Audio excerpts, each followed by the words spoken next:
Mike O'Connor at this green 1933 Duesenberg.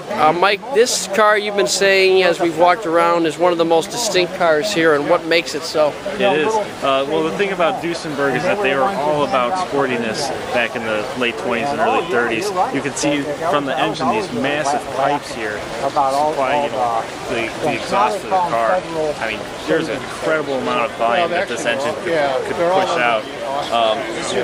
Duesenbergs were always known for their sportiness. They were driven by very, very influential people in the time. The rear end of the car is very pointed, unlike most of the other cars at the time. It makes it very unique, as you can see right here. Oh yeah, it's much sharper and longer. It looks almost like a marine animal, doesn't it? Exactly, yeah. This is what made the boat tail so unique and so sought after by car collectors across the world.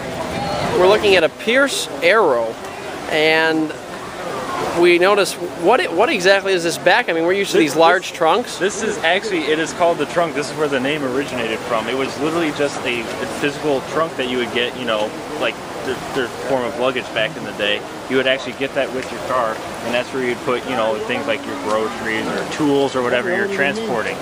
We are looking at a 1947 Chrysler New York. We can see that this car, we're transitioning through time. We're not quite to that 1963 Avanti, but we're certainly progressed beyond the 30s and 20s. Another thing I was noticing on the interior was we have seat belts. Is this unusual for a car this time? No, seat belts have just been becoming introduced then. And actually, if you'll notice, it looks just like a modern seat belt, like you would find even up to the 90s. It looks like a very unique car. Yes, for at the time that it was built, 53, yeah, they didn't really have very many cars like this, looking like this around. Yeah. And it only has one gauge in the interior? Yeah, that's it. Restored back to its original condition that my uncle had it in. What impresses you so much about this vehicle? The style of it and the fact that I grew up in it is the main thing. I don't know if I was going out to buy one, if I would have bought it. Other than the fact that I know my uncle had one and I liked it. Not a lot of people have heard of Kaiser. No. There was only a few options that he didn't get, like a turbocharge on the engine they had available, air conditioning and power steering. Okay. But everything else is pretty much what they offered at the time. This is like the top of the line. From your experience of driving in this car and then obviously operating cars of today, what do you think, what are some differences you notice? Big differences. A lot heavier. No power brakes, no power steering. When I get in this, and then in here you got to think about what you're doing because the gas pedal is down and the brake is up here. So you got to think about picking your foot up and putting it on the brake to stop. It doesn't stop on a dime. And the power steering is there is no power steering, so it's really hard to make the corner. All right, we are here at the 1960 Cadillac Eldorado Biarritz.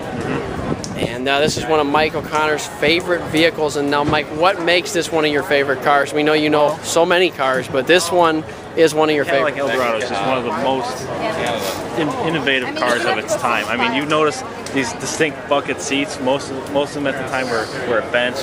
This is a lot more modern. It's one of the first cars with cruise control, auto-dimming headlights. It's got the massive trunk. You'll notice it still has the fins above by the taillights of the 50s. So lots of features that we would expect from modern cars, but then we still have some classic design features as well, right? Yeah, you'll notice like the dashboard up there by the passenger side, how it's got the horizontal metal lines. That was very, very common at the time. But this is a type of car that was basically driven exclusively by movie stars. I mean, this is the Biarritz. I mean, that was the most expensive trim level of Cadillac at the time.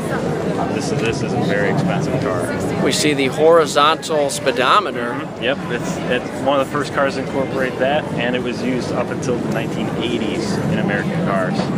Very ahead of its time.